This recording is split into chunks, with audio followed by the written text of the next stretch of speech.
Hello everybody, my name is Joshua and I'd like to welcome back to another episode of Coffee, Cats, and King, where we will discuss books both new and old. I'll share pictures of my cats will make you wish they were your cats, and I'm drinking enough coffee for me and everybody watching.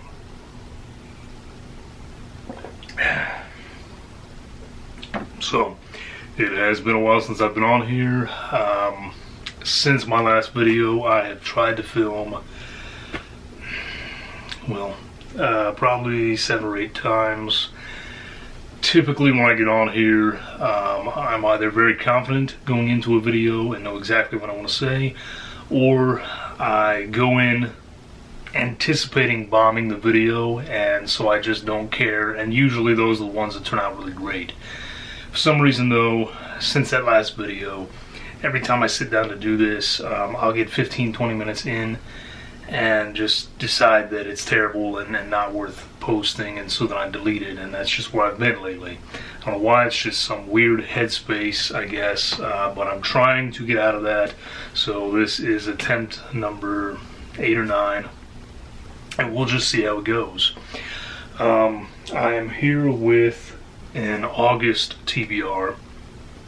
I decided to do a more traditional TBR this month and picked out 10 physical books here. I'm still going back and forth on that even, which really my videos are so sporadic that there's no definite set thing that I do anyway.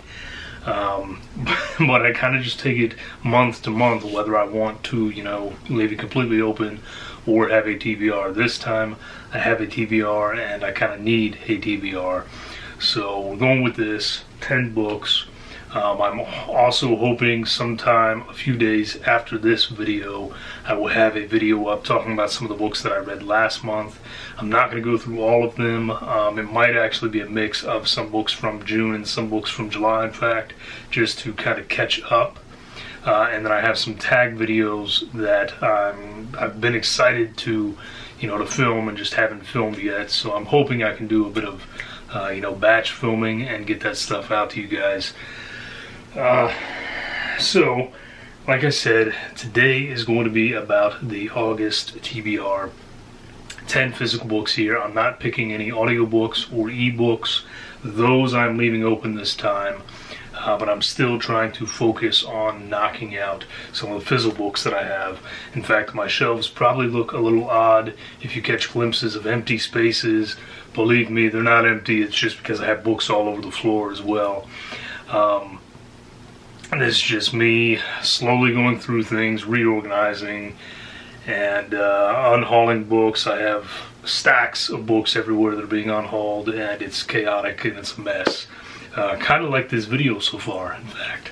So I'm going to go on and give you guys a little cat footage, and then we will jump into the books.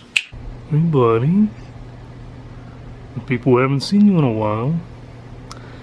As you can tell by the hefty layer of fur there, this is one of their favorite places to lay. I promise you we clean this thing regularly. It just doesn't do any good. If you have cats, you totally understand.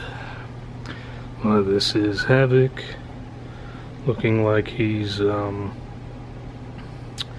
3 inches long. Hey buddy. Oh. I know, you're just trying to take a nap. You're gonna get mad at me. I'm sorry. Alright, I'm gonna leave you be now. Let me see if I can find your brother. Meanwhile, I was working on something over here earlier, and so Chaos has decided to take a little nap underneath the step stool. Hi Chaos. See if I can get any closer to you. Hey buddy. What you doing? The people say hello. They've missed you. You gonna help me with the next video? Yeah? Okay. Thank you, buddy. Okay, a little sip of coffee. And let's get started. Now, these are not in any particular order. I don't know that this is how I'm going to read them. I just know that these are the 10 that I plan to read. First on the list is Darcy Coates' with Whispers in the Mist. Now, for a time there, I was reading a Darcy Coates. I was reading Darcy Coates once per month because I've just become a huge fan of her in the last year, and so I have a couple of her books over there now. Every time we go to Barnes & Noble, I pick up one more Darcy Coates book, and I try to ration it out like that, even though she has a fairly decent backlist. This is book number 3 in her Black Winter series. I have, in fact, I have enough of her books now that I have a Darcy Coates section here, which is pretty exciting. So that is book 3. The series starts with Voices in the Snow and then goes into Secrets in the Dark. And so Whispers in the Mist continues the story. Obviously, because it is book 3 in a series, I'm not going to talk about what the series entails up to this point. Instead, I'll say that Voices in the Snow begins with a woman having a car accident. She hits a tree because the snow is just coming down, piling up on top of her. She doesn't know where she's at. She's lost in a place that she thought she knew like the back of her hand. And she is rescued by this strange gentleman, wakes up in his house. He says, "Hey, we're off in these woods." And she says, "No, I know these woods. There's no house in those woods." And it kind of takes off from there. That's a really crummy description, but if you want to check it out, look up the information online. Point being, I read the first one with Paige actually, and there's a video, I think on both of our channels, where we talk about it. She did not continue the series, but I did with Secrets in the Dark, and I kept looking around waiting to run into Whispers in the Mist at a Barnes & Noble or other bookstore, and it didn't happen, so I finally just sucked it up and bought it offline. And so yeah, I will be getting to this one this month. The next two go together. These are 2 books off of my 50 books that I have to read in 2024 list. This is Inar Kanani with The Theft of Sunlight, along with A Darkness at the Door. These are fantasy, very fairy tale-esque. Previously, from Miss Kanani, I read Thorn, which is, I believe, more of a prequel to these books than anything. Kind of setting up things for future events. And I have really been looking forward to getting into this duology here. I don't know why I haven't made it a priority up to this point, because every time I come in here for my next book, I'm eyeing these, and instead I pick something else up. So I'm definitely getting to these this month. As you can see, it's fairly hefty, but I know these are going to be fantastic because Thorn was fantastic. Thorn is about a girl who is picked to become a princess, essentially, and along the way, through dark magic, her serving girl switches places with her, switches bodies with her, and the rest of this story is about her finally getting to be her own person, but then also kind of being blackmailed and forced into things by the servant girl who has taken over her body. And it's a really interesting read. These are YA teen fiction, so I know that's a turnoff for some people. To you, I say, hey, pick it up anyway, because it's a fantastic book. And I'm telling you, if you are not reading YA and teen fiction, you're missing out. I know there's a lot of crap out there, but there's a lot of crap out there for adult fiction as well. It's like anything. You have to be selective, and you have to get lucky sometimes. And with Miss Kanani, I can assure you that you are going to get a great book. This next one is a definite fair warning. Some of you may not like this cover. I've been told by Paige that it is rather unsettling, so just putting that out there before I put the book up. This is Zippered Flesh, Tales of Body Enhancements Gone Bad, edited by Weldon Berg. I think it's a super cool cover, but I could see where it would, bother some people. This is a book that has been on my to-buy list for over 10 years now. And I finally got myself a copy, and so I am finally going to get to read this. I personally love body horror. It's just one of those things that it's so easy to get under your skin and creep you out with. A lot of horror doesn't affect me the way that it is supposed to, I guess. I enjoy horror, but I'm not necessarily scared. But body horror still just has that ability to, give you little creepy crawlies. So, looking forward to that. Also, looking forward to this. This is Christine Roosh and Kevin J. Anderson with After Image. If it would focus. There we go. The back reads, he was known as the Joan of Arc killer. A sadistic person, I'm not going to say, who burned his victims before he murdered them. Rebecca Tamerlan has been staring into this monster's face as he hovered over her broken body, the smell of gasoline in the air. But suddenly her body felt completely whole and surprisingly strong. Only it wasn't her body. Rescued at the last minute by a group of shapeshifters, Rebecca had been transformed into the likeness of the last image in her mind before her death. Now she was the image of her killer, with his odious identity and the police on her trail. There was no other way to save herself except to search desperately for this maniac who held the key to the magic restoration of her true body.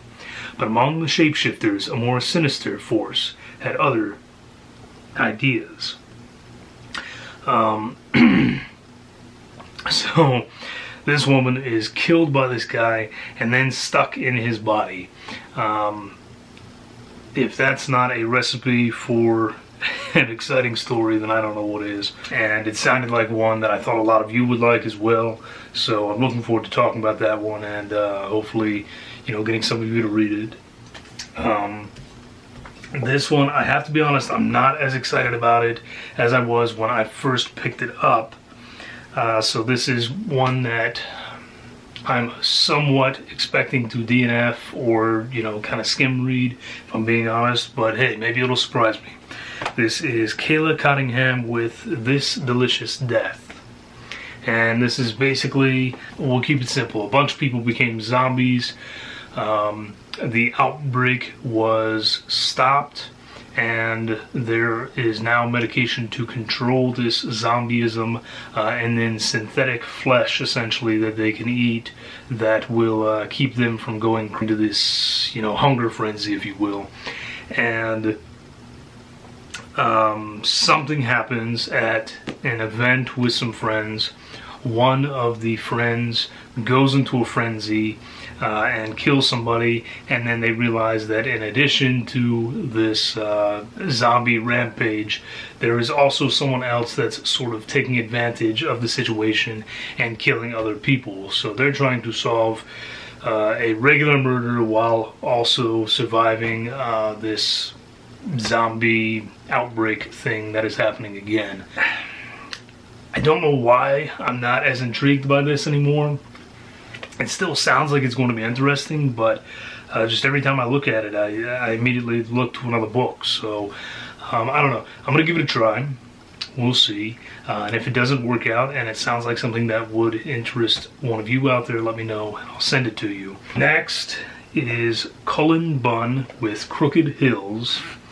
Now, Cullen Bunn may not be a name that is immediately familiar to people, but unless you are involved in the comic book or graphic novel world, because in that regard, this man has his hands in hundreds and hundreds of projects.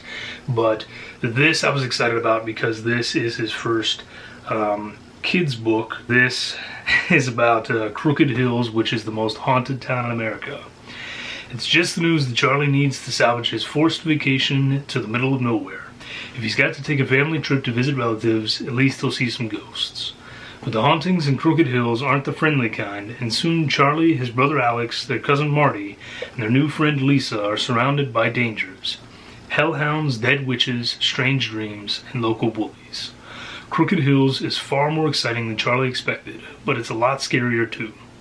For younger fans of Stranger Things and Paper Girls, this brand new edition of Bun's middle grade series starter launches readers into an earlier era of unsupervised adventures, childhood independence, and magical shenanigans. So, it sounds really cool. Cover art's pretty awesome. Done, of course, by Mr. Cullen Bunn. And I'm interested to see what the guy has done. Okay, we have 3 to go here. This next one I've been dying to get to, and again, it's another one I think a few of you are going to want to pick up. This is novella length. It's a little less than 200 pages. This is Jordan Werner with The Witch and the Ostrich. Never trust a necromancer ostrich. The witch Quinn ekes out a living as the crotchety Coliseum combat critic for the Daily Stardust newspaper. Complicating her job is Fergus, the former Death Lord of Jokram. Fortunately, Quinn already turned him into an ostrich. On their way to the dilapidated city of Queensworth to see heads roll in the local arena, Quinn finds a note in a dead man's pocket. Written in blood, it hints towards a nefarious conspiracy linking a gladiator to one of Quinn's fellow witches, all of whom are compelled to serve Her Majesty Queen. Meanwhile, Fergus has his own plans to get his powers back, remove Quinn's spell on him, and re-establish his empire. He just needs a little help from a local vampire. Bloody violence, proto-gonzo journalism, and deadly women aplenty collide in The Witch and the Ostrich. I mean, there's a freaking necromancer ostrich. How can this not be an excellent book, right? We're going to find out together.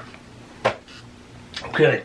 Last 2 also go together, and were also part of my 50 books that I had to read this year thing that I totally did not forget about and end up way behind on. But it's okay. These are 2 books that I have also been highly anticipating. This is Gary Wolfe with Who Plugged Roger Rabbit, and Who Whacked Roger Rabbit. So again, these 2 go together. Earlier in the year I read, if I can find it, somewhere on my shelf. Earlier in the year, I read Who Censored Roger Rabbit, which was his first book, and the one that the movie was supposedly based on, although really, aside from some basic plot elements, there's not a whole lot that connects the movie with that book. Now, that said, after the success of the movie, Gary Wolfe decided to continue the series and write these 2 books. So, for those who do not know, Who Censored Roger Rabbit ends completely differently than the movie does, and basically that should be the end of the story. Instead, these books take the movie as the continuation of the story and totally ignore the first book. So you don't have to read the first book to read these. You do, however, have to watch the movie. And really, you should watch the movie anyway because it's fantastic and delightful, and there's really not anything like it other than maybe Toon World. And that's still not really quite it. Tangent though, these books, again, I've been dying to get to them. I have always loved that movie. When I found out that they were books, I started hunting and hunting and hunting on eBay for copies. Finally found them, and here we go. It's time to read them. They have been sitting on my shelf for too long now, and it's just time. So those are my 10 books. I will be finishing 2 duologies, which is kind of exciting, and then some really great horror. Continuing on the Darcy Coates series, there is one more book after that that I will need to purchase at some point in the future. But this, I think, is a great little mix here. I'm hoping I can actually stick to it and knock everything out. And I'm kind of looking forward to seeing what you guys are reading. So let me know down below what you plan to read in August. If you have any suggestions for me, or if you would like any suggestions from me, as always, just ask in that little comment section that I at some point decided to stop using, but think I'm going to pick back up on. So, thank you for joining me. You got some cat footage, you got some of my patented awkwardness, and hopefully that will sustain you until the next video, which might be coming out in 3 days, or might be coming out in 30 days. We'll see how it goes. So, thank you all for joining me. I hope you stay safe, and most importantly, drink great coffee. Cheers.